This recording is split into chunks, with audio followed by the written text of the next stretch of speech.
ချင်းတော့ပြောင်းနေကြတော့လေပြောင်းနေကြတယ်ဒါပဲရိုးပဲလားပါပါလားရိုးကပေါင်းပါလားဘယ်လာနေဘက်ကလည်းတက်အဲ့ဒါကကြည့်လို့ဘယ်လာနေ18ပါနော်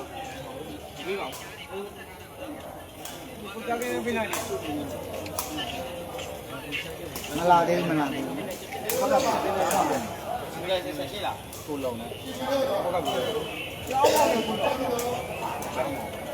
မမောရမဲကြည့်ကြပါဘူးလို့အဲကျောင်းမောင်လည်းကိုရတယ်နော်တစ်ဖက်ရှိဖို့ဆိုပါစားကိုမလို့ပါဟုတ်တယ်တော့ကိုချစ်ရင်ဒီမှာလည်းအဆက်နေအဲ့ဒါကိုလာရတာဟုတ်တယ်တော့လေဘယ်လာနေ18နော်ညော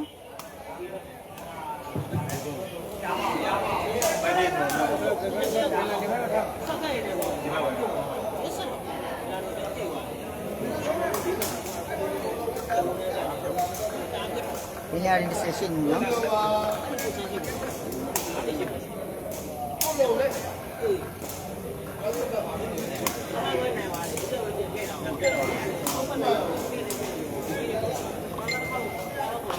တော့ဘယ်လာနေ18ဖွင့်လာတော့နော်ဘယ်လာနေ18ပေါ့နော်အားလုံးပင်ပဲဖြစ်ဘယ်လာနေ18ပင်ပဲ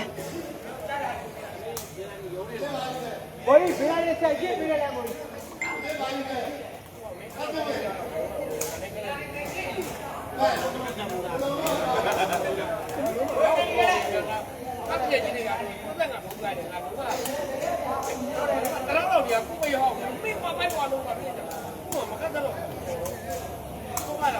လောက်ပါနဲ့လို့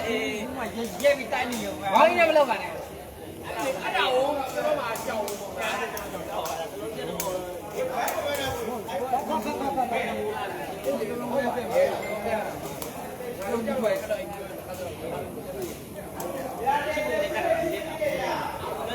ဗျာကိုနေကြတယ်မင်းမရှိဘူးတော့ပေးလိုက်ရမလားကွာခလာရေဟုတ်တယ်ကျမအတော်ဆုံးတော်လို့ဆိုတော့အလဲလေပြောသေးသေးရောအခက်ကြီးပြောတာလေအဲ့ဒါကိုနှစ်ထောင်နဲ့ညီရနှစ်ထောင်နဲ့အောက်ပြီးအခက်နိုင်တရားလေးနဲ့မခက်နိုင်ရှုံးပြီးဘယ်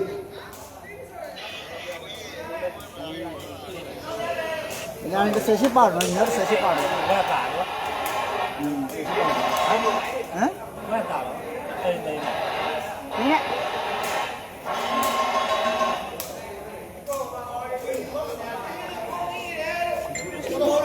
โอ้ยဒီဘွဲကဘင်လာတင်18ပေါက်တယ်တကူကြီးနော်ဒီဘွဲကရိုးရိုးပဲဟိုတစ်ဖက်တက်တာဝင်းရကြည့်တယ်ချင်းပွဲလေးကြည့်ရမယ်ဒီလိုမျိုးတော့ရိုးရိုးပဲနောက်တယ်လေချီဘိုးပါတော့ပဲ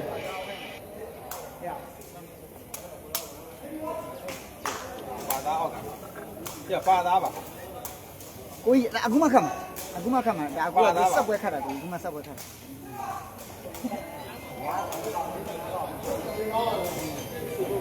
တက်တဲ့ပွဲလားဒီခဏလေးညုံတော့ပါဆိုတော့ဒီမတက်ခဏအချိန်ကြီးရမှာဒီလိုကိုတမန်နမလောက်ထည့်တာပြီးဒီရဲမှာဒီလိုကအမှတ်ပြီးတမန်နမ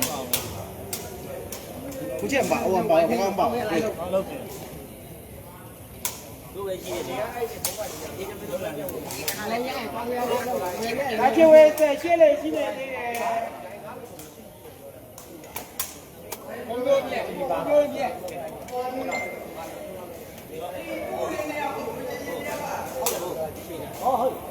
မလေးမရှိတာလည်းကိုယ်ရတယ်ပါဘိုးဘွားနေတယ်လို့တင်တယ်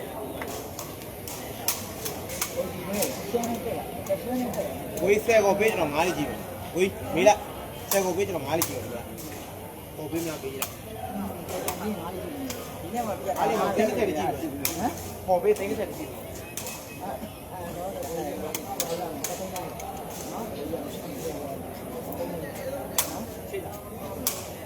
ရလားပေါ်ပေး20လောက်ကြည့်ဒီပတ်မှာဒီကွယ်မေးโอเคโอเคရတယ်ဒီလိုကွယ်စပ်ဖို့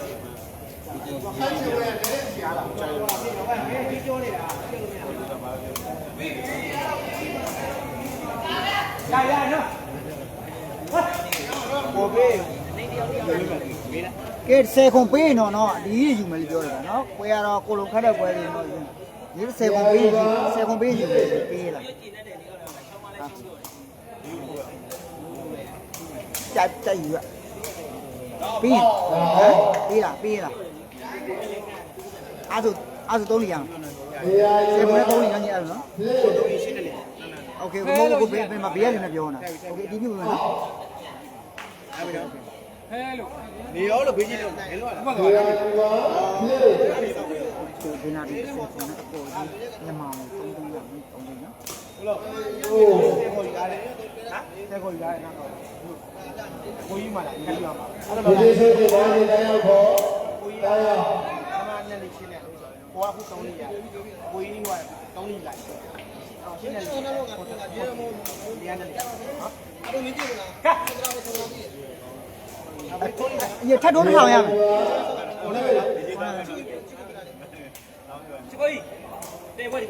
ဘယ်လာတင်ပေါ်ကြီးဒီဝေးကျွန်တော်ကဘယ်လာတင်က10ခွန်နဲ့မှအပေါ်ကြီးဘယ်လာဘန်းငွေရောအခုကဘတ်ငွေကျွန်တော်ကမြန်မာငွေ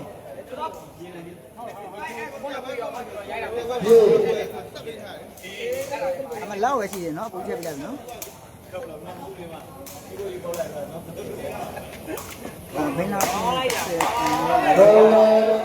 အောက်ဒီကိုဘတ်ကမြန်မာငွေဒီရရလေး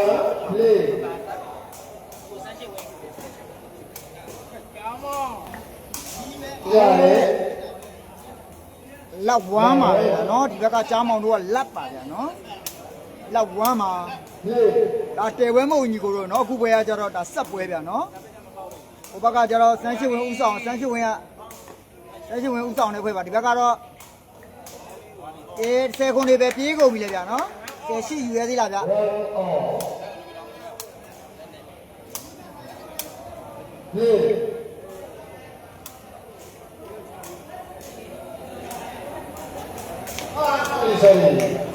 sorry 10ပဲရှိတော့မ10ရှိရလား10ရှိမယ်10ခုအောင်ပြီးထားတယ်10ခုကိုသူတို့ယူ10ရှိဆိုရင်တော့မယူ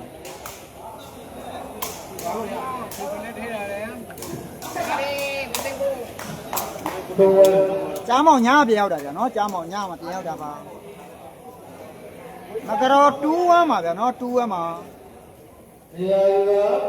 ဒီညတဲဝဲရှိလားတဲ့တဲဝဲရှိတယ်ဗျာနော်တဲဝဲကတော့အရင်ကောင်းတဲ့ပွဲတော့မဟုတ်ဘူးဗျာနော်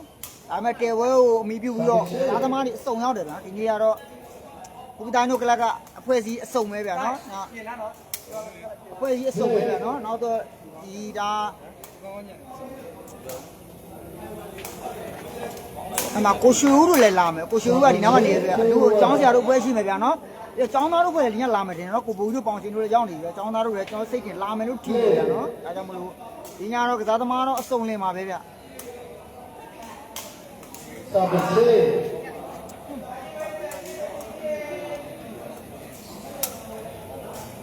ရာဒီ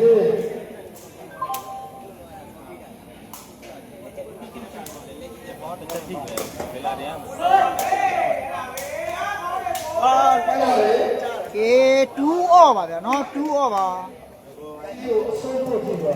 ကိုပကင်မတွေးသေးဘူးညီလေးနော်ကိုရှိကိုပကင်လာမယ်လို့ထင်တယ်ဗျာနော်လက်ရှိအချိန်ကြီးတော့ကိုကြီးတော့မတွေးသေးဘူးကိုပကင်ကိုနော်လာမယ်လို့ထင်ပါတယ်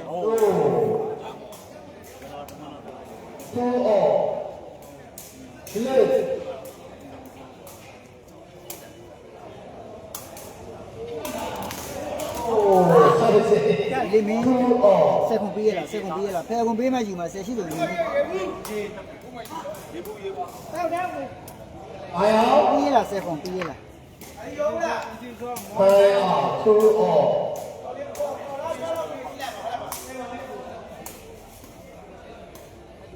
ပြီးရဦးတဲ့ရှစ်စုံယူမယ်တဲ့ဟုတ်ကဲ့ပြောပါ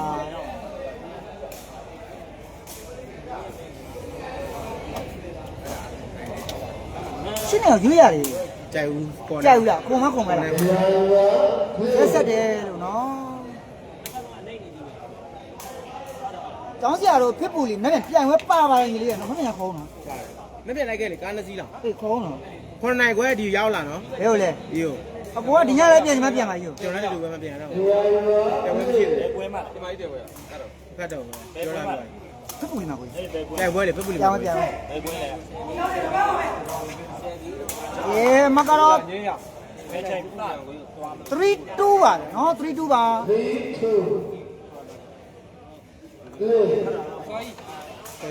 2 ကြားတယ်လေအားရပါဘူး ဒီတစ်တော့မှကျင်းကြီးအပေါ်မှာကျင်းကြီးအမကတော့4-2ပါနော်ဘယ်လိုမျိုး4ပါ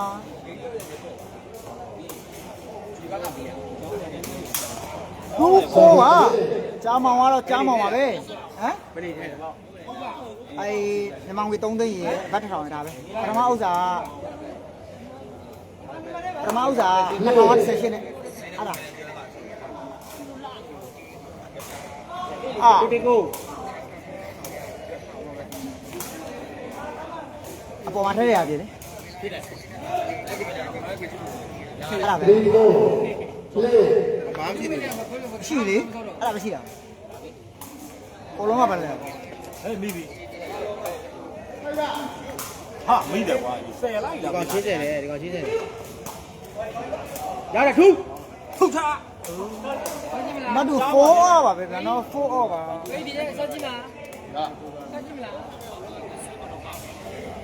play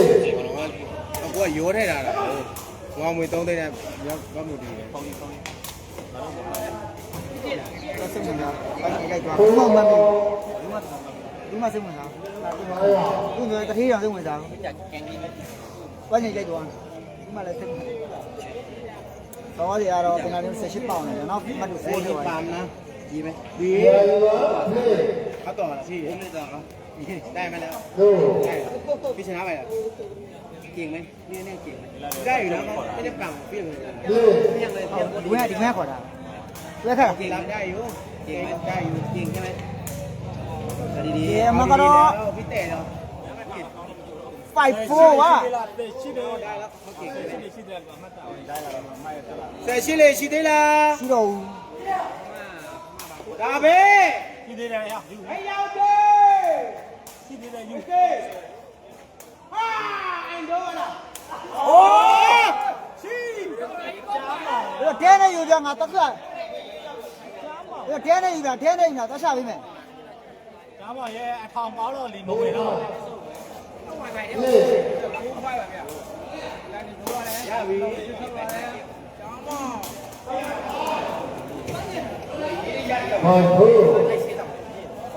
ဟိုနှမျောတရားတလုံးအမှတ် ကိုလိုလည်းပိုက်ပေါ်ရပါဒီကကျွန်တော်လက်ဆွဲနှုတ်ဆိုးပြောတာဒီကိုည play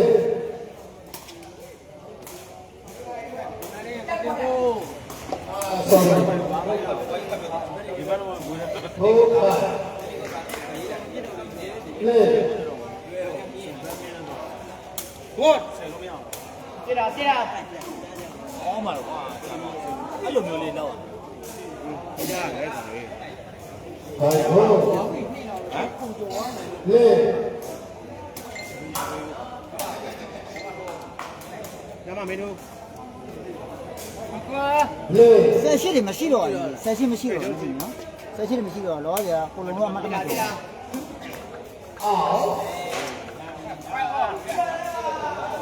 5 on မတူ5 hour ကိုတမေးလေးနော်မဆောင်ဘူးနော် အဲ့ဒီကြည့်မလားရှင်းတယ်ကြည့်လိုက် ဒီဟာယူပါ ဘော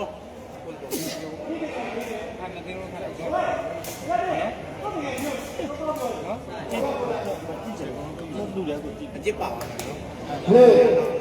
ဘုတော်ကလည်းပြန်ဖြစ်သွားတယ်ကြာ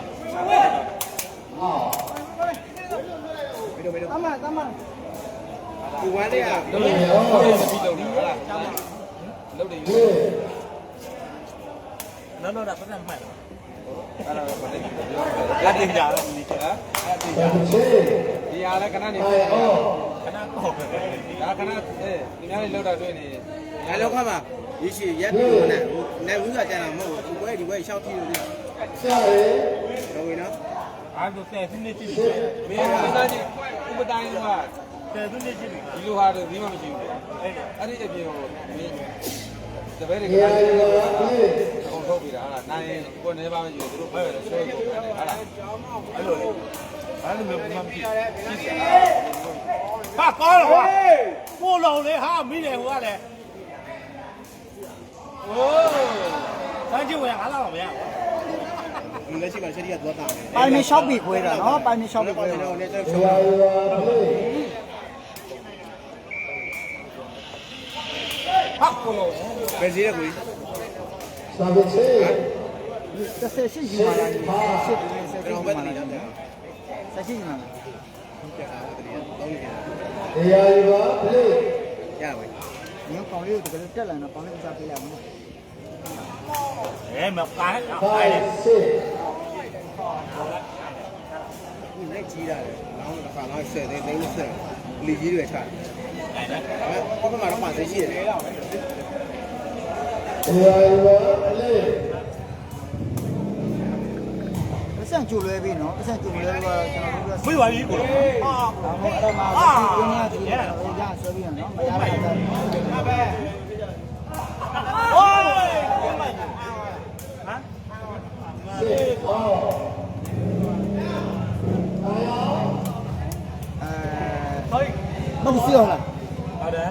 ယူနေတော့ဟာတော့ ဆက်ကိုဆိုလည်းဘာမှမဖြစ်ဘူး လုံးလီတော့ ကျဲတယ်သူ ရာရောလေ ဘာဖုန်းတက်တယ်လာပြီးပါပြီโอ้ยအဲ့ဒါကိုပြောတာပါ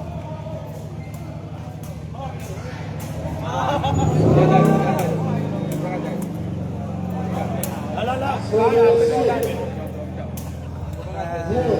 စေ အောက်ဒီဖမ်းပါ အော်တော့ရိုက်ပြီငွေရ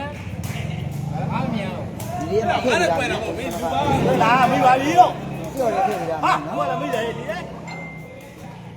ဒါပါရဲ့တက်တက်တော့ပေါက်တယ်လို့မင်းရလဲခေါင်း ဝေးဖတ်ကြည့်ပါလားဟဲ့ဟုတ်ကဲ့ဒီတော့ အကိုကြီးတော့ကျွန်တော်လိုက်ထဲမှာနားထောင်ပြီနော်လိုက်ထဲမှာနားထောင်ကျွန်တော်ပြောအများကြီးဆိုကျွန်တော်ဖြည့်ပေးနိုင်တယ်ကျွန်တော်အကြောင်း လဲလားအဲ့တော့ငါပြောမှာ တော့ တော့ အခုအိတ်စစ်အောင်ဖြစ်သွားပြီလည်းပဲရတယ်လည်းပဲဒီချက်ပဲဟမ် ရာရောလေ လည်းပဲရမတက်ဘူးလည်းပဲမတက်ဘူးသူမေး comment နဲ့ဖြည့်ပြီးနေရတယ်ကျွန်တော်ပြောပြော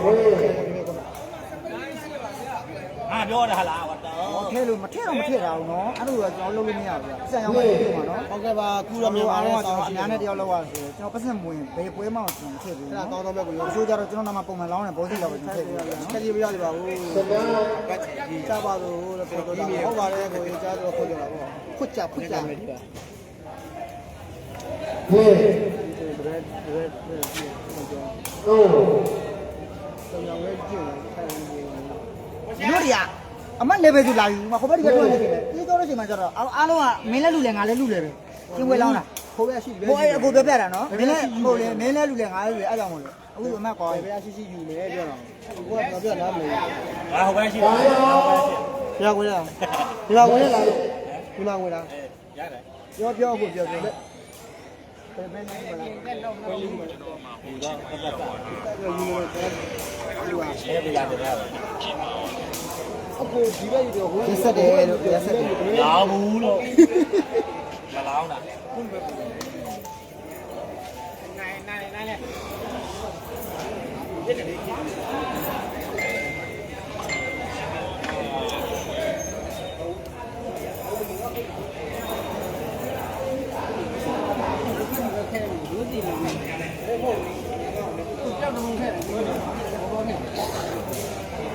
ဒီထဲမှာကိုထည့်ပေးထားတယ်နော်ဆောင်းကရှောက်မှတ်တူတွေကလိုက်တယ်မလားနားထောင်ကြည့်ရတယ်နော်အေးဘာလို့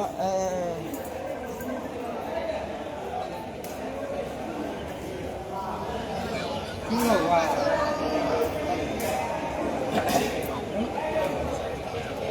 ချင်းတော့အဖေတို့ဖေးလို့အေးမွားလေဟုတ်တယ်မအေးမွားတယ်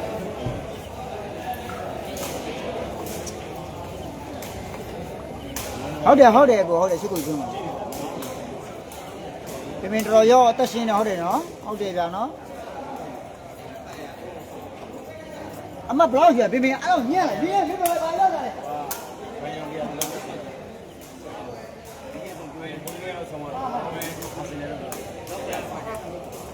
ဟုတ်ပြီ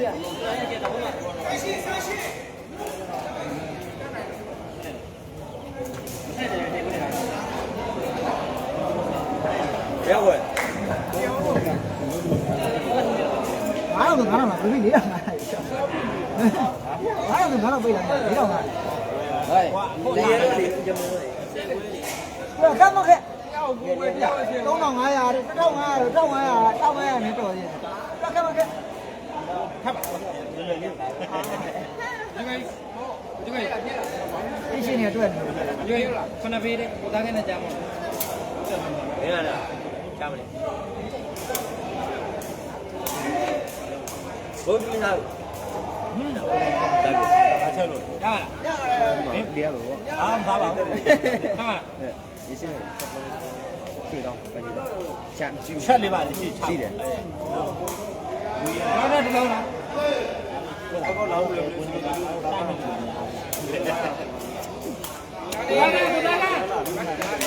ဆလာမကစစ်လက်ပါဟေး ဒီကပင်နဲ့ကလားလေးတည်ပေးလိုက်ပြီဒါကတော့ရှင်းပွဲဆက်တဲ့လူစပ်ပါလိမ့်မယ်သူကညာတိုင်းလိုက်ပြီးတည်ပြီးတော့အဆင်မပြေဘူးကြာနော်ရှင်းပွဲဆက်တဲ့လူတွေစပ်ပေးလိမ့်မယ် လက်စစ်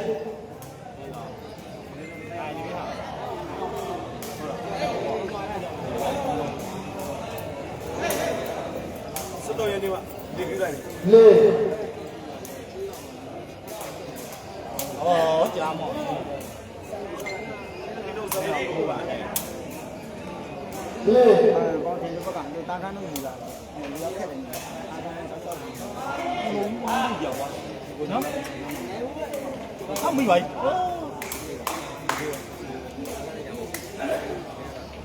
ဆဒရ တကယ်မခေါ်လို့ကလေ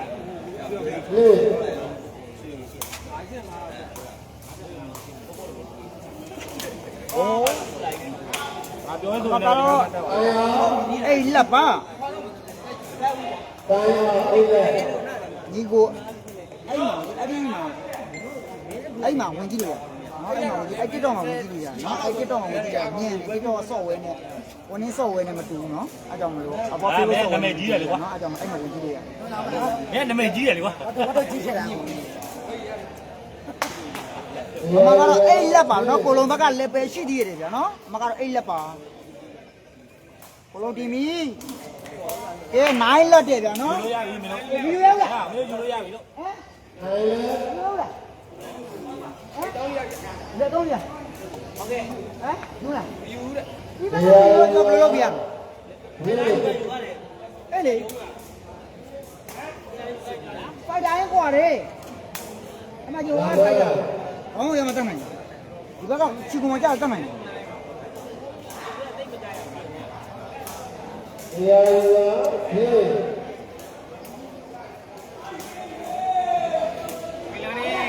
โอ้โห ဘာဖြစ်လဲဟဲ့အမနိုင်လေကမနိုင်ရဘူး နိုင်တယ် ဟုတ်လား မင်းယူလိုက် လေ သူဆော့မဆော့မှာသူတို့ဆော့ရရည်ရဲတယ်လေသူဆော့ရည်ရဲတယ်လေသူတို့ဆော့ရတယ်လေကိုကျွန်တော်နားလို့အကုန်ယူပေးတယ်သူယူပေးတယ်ကျွန်တော်နားလို့အကုန်လုံး ဆာဘချေ ကိုလုံးညီမဝင်9သိန်းရမယ်တဲနေနော် တာယာ အစီမပြင်9သိန်းထည့်လိုက် တာ ပြီ ယာ တင်းနေမယ်အမကတော့ဟိုနေကိုလုံးကလက်ဒီပြင်တော့နိုင်ဟိုဒီနေတူပြရတယ်နော်ဝင်နိုင်ဖို့9000ပြီဒီလုံးကဝင်နိုင်ဖို့9000ပြီမယ် စေဘောလေ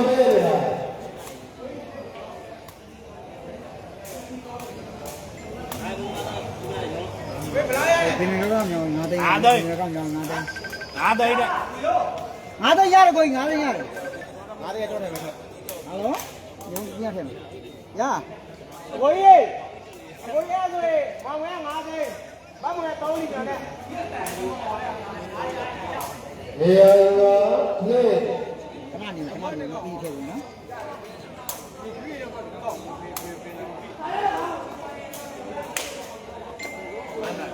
အေးထပ်တော့တစ်ခါထပ်တော့တစ်ခါရှိတယ်ထပ်တော့တစ်ခါရှိတယ် ကိုယူလိုက်မယ်ရ အေး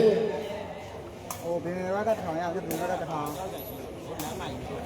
ကျောင်းမှာမထိုင်တော့နိုင်ကျောင်းမှာထိုင် ဆက်ချေ မဲ့ဘယ်လိုလိုက်လာ နေရာကလေ ဆိုရီအစီတမ်းကိုမှားတယ် ဟာဝါပြီဟာဝါပြီလို့ အာ 11 မရတော့ဘူး အဲ့ဒါကလီမရဘူးလား လေ တမ်းကိုမှားအောင်လို့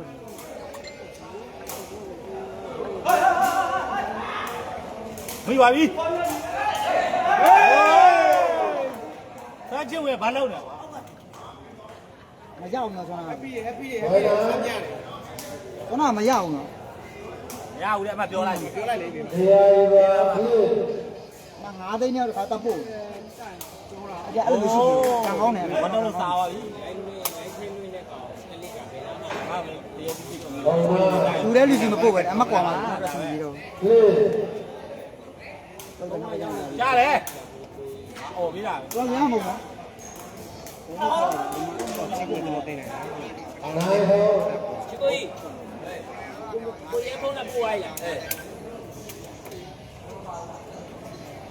ဟော ဟုတ်ဘူးကျွန်တော်ဟိုဘက်ထဲကိုလူပို့လိုက်တာအားစီကိုတစ်ထောင်နဲ့များမှားပြီးထည့်လိုက်တယ်ဒီပင်9သိန်းရတယ်နော်စီနော်ကျွန်တော်ထည့်တာပြီးနော် ငါပါမလို့ဆိုသွားမယ်လေ ဟောတောင်းကလိုက်ခဲ့ရမကျေတော့ဟိုဟာကျွန်တော်တို့ကတော့ဟိုရောက်ရှင်းလိုက်သွားမှာတယ်ငွေကအဲ့အနေစားပဲမဲခွဲပြီးတော့ တွင်းထဲမှာပဲ ငါတို့နည်းနည်းတော့ကြာငါတို့တင်ချင်ပို့လာ ရှမ်းနေမှာသွားမယ် အဲ့လိုပဲ အဲ့တော့တလားဝင်ဝင် ကောင်းလုံးတော့တာလား တော့ဝင်ဝင်တလားဖြစ်တော့ပြီ ကောင်းလုံးဝင်တာလားဟာဆင်းနေ အမကွာပါလေနော်ကွာပါလေနော် အခုဒီကောင်တော့ဆွဲတင်နေတယ်ကောင်းလုံးပြီးတော့ဆော့လို့ရတယ် တော့ကံကောင်းရတာဆိုတော့ ပေးပြောပြရတယ်ဟုတ်တာကျွန်တော်ကကိုကတော့ အဲ့တော့မွေးလေးစပွဲလေးတွေဖြစ်ပြီးဝဲကောင်း ထည့်တယ် လေ ဒီဖုန်းကြပြီးတော့ မို့လေအဲ့ဒါဆွဲတင်ပြီးတော့အပေါ်ဒီတော့ဆွဲတင်တယ်ကောင်းပါတော့ကွာဒီလိုဒီမှာဒီရတင်လိုက်ဒီရတင်ပေါ်လာတယ်ရဲအဲ့တော့တလုံးအောက်ချလိုက်တလုံးကြာနေတော့ လေ ဟိုဟို မထည့်ဘူးမထည့်ဘူးပတ်စံရောက်မှကျွန်တော်တို့ကလက်ရှိပိုစတာနဲ့ကျွန်တော်အတန်ဖိုင်နဲ့ပို့ပေးမှအတီးပြပါနော်ကိုနော်မပို့မင်းချင်းအတီးမပြုတ်ဘူးနော်ဟိုပတ်စံရောက်လဲကျွန်တော်အတန်ဖိုင်နဲ့ကျွန်တော်ပိုစတာနဲ့အတန်ဖိုင်နဲ့ပို့ပေးမှအတီးပြပါနော် နေရာကလေ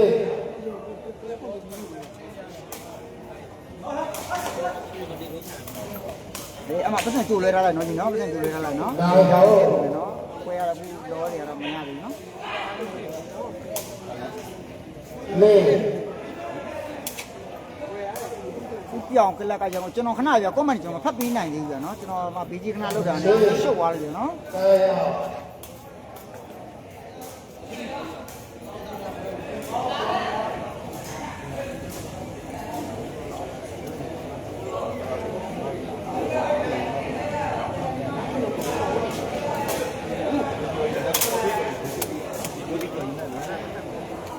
မမလားလေ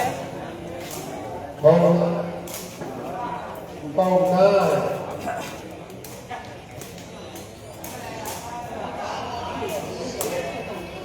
နေရာ တော့ က ဖုန်းနိုင်ပါပဲနော်ကျွန်တော်ယူတဲ့အချိန်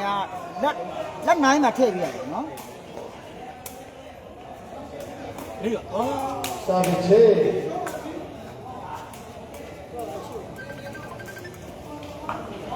လေ ဒီမှာဗျာဒီမှာဗျာဒီမှာဗျာကောင်းတယ်လေ လေ ကောင်းတယ်လို့ဗျာကောင်းတယ်လို့ပြောတော့ဟယ်လို ဟယ်လို ဒီလည်းဘယ်ကောက်ပေါ့ဂျုံမင်းတူလား လေ မင်းပါပါကျော်ကျော်ဒီကောက်နဲ့ဒီချင်းလည်းမချစ်တာဒီကောက်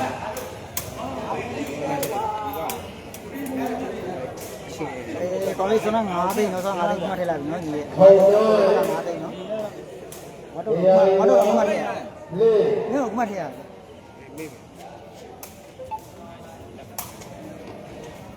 နိုနာဆို တော့ညရှိလာလား ဘွား မပွိုင်9ပါဗျာနော်ရက်စက်ပွိုင်9ပါ တော့ဖုန်းဆက်လိုက်ပါဗျာမဟုတ်လည်းမနမ်းမှလိုင်းတက်တာနဲ့ဆက်လိုက်မယ်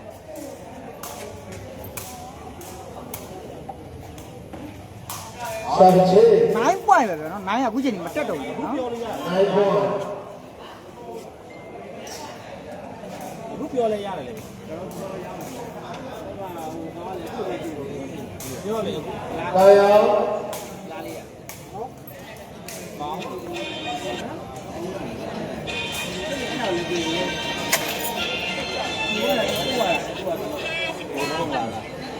ไม่ต้องนาลาไม่ต้องเจ๊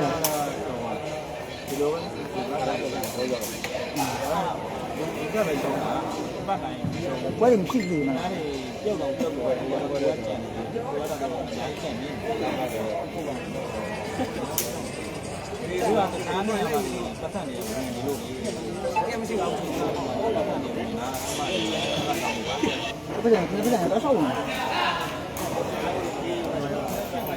လေယာယောလေ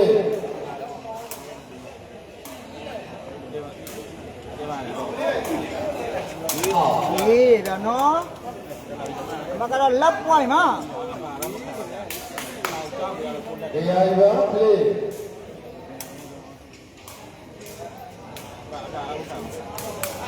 စံချေ ป่วยลับ ဘွား ป่ะ လေ 3 တန်းခွဲ5တန်း5တန်းနဲ့ကြောက်တယ်တပည့်တော်မှာ လေယာယောလေ ဘာမှမဒီဘောကကြောက်တာထားလာဒီတော့အဲ့မှာပတ်သက်နေဝင်လာတာအမှသက်သေး sorry အမှလည်းသက်သေးမှသက်ဝင်လာတယ်ဒါပေမဲ့ဒီကြောက်ကြီးရောင်းပြင်းလို့ရှိရင်ရောင်းပြင်းဆိုတော့5တန်းနဲ့ခေါ်လာတယ် လေ ကြောက်ရောင်းပြင်းလို့ရှိရင်တော့သိပြီနော် စံချေ มันก็ป่วยตามมา လေယာယောလေ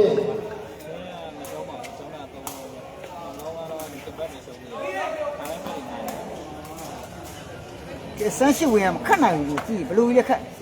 下30位是你给国龙都难玩了边喏 ကဲကြောက်ဝင် 打了30位 ရတာဟောဘယ်ကတော့ ဟုတ်တယ်ဗျာနော်ကြားမောင်ပေါင်ရှင်ချက်ကိုပြည့်နေတယ်ဗျာနော်